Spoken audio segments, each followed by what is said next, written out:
Welcome to Peopletree Soundbites. How do talent marketplaces fit into this? So what's the biggest challenge to doing This is a place you can grow a career. In this series, we talk to talent architects from around the world, collecting contemporary insights and fresh perspectives on the value of connecting who counts to what counts. Join us as we envision the future landscape of HR, where human resources turn into connected, resilient, and productive people ecosystems. With Martin Sutherland, Global Director of Peopletree Group. This week, in conversation with Cesar Aguirre. Together, they'll be talking through some of the traditional challenges to promotion and deployment that can be reimagined within a thriving people ecosystem. Ecosystems provide a different way of looking at how to organize interactions with one another. Successful ecosystems not only survive, but thrive. Our current view of organizations is still heavily influenced by the industrial mindset of command and control. It no longer works as a reference for designing the way we should be working. This conversation is with Cesar Aguirre, who's been in the HR field for over 30 years, managing people challenges in multiple countries in a career that has included a number of Fortune 100 companies like Microsoft and American Tower Corporation, where he's been the SVP of HR for LATAM and EMEA for the last 12 years. I've worked with Cesar for the last 10 years and have tremendous amount of respect not only for his ability to think differently, but also to secure the resources required to make innovation possible. So since we're going to be discussing the process of promotion and deployment in a people ecosystem, let's start with how do you create the experience for employees that this is a place to grow a career? I think that one of the reasons why people have become disillusioned with companies is the lack of good quality career conversations. It's often that employees either don't really have a clear understanding of their own aspirations and goals or don't articulate them properly. So the companies don't have the information that is needed to connect people with career opportunities.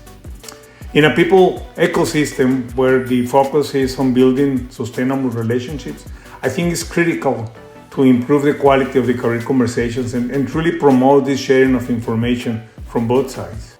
So if we could give people the information they need to have these type of career conversations, we could get them talking to one another. What do you think the biggest challenge to doing this is? I think the biggest challenge is the lack of long-term perspective. Think about how we make our future selves pay for the actions that we take today. Like if we go to bed late because we want to finish watching a Netflix series, our future self is going to pay the price when we struggle to wake up the next day. At the time, because it's zero and the benefit of finishing the series is perceived as high. Companies tend to put too much focus on short-term results, and people want a job that will maximize their rewards today. Neither of them thinks about how what they are doing today is going to create a better place to work in tomorrow. But a people ecosystem needs to create this balance between short-term gains and long-term investments. That's a great point. I mean, an ecosystem is really about trying to balance the needs of all the participants for both the short and the long term.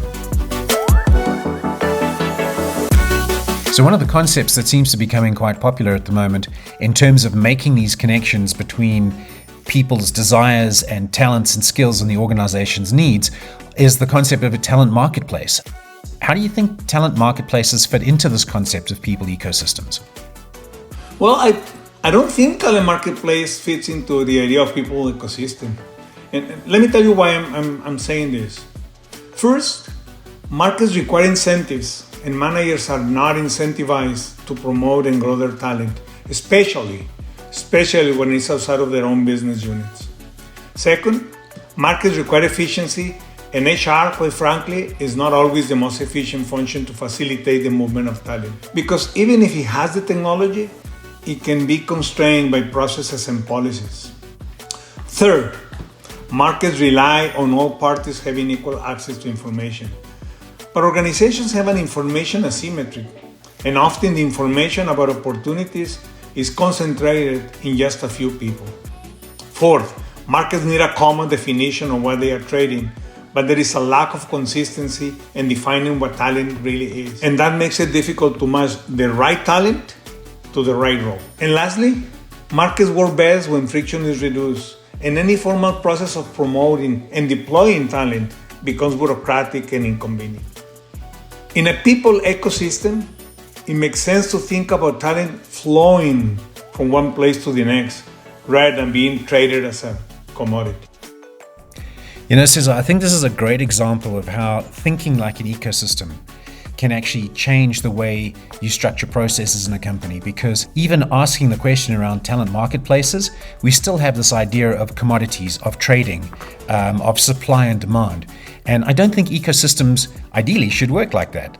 You know, it's more a question, as you've mentioned, of being able to facilitate processes where talent or energy or resources flow to where they need it, and everybody in that ecosystem benefits from it. Cesar, thanks so much for your insights and particularly your views on talent marketplaces. I suppose maybe it's less of the concept and more around how the concept is executed.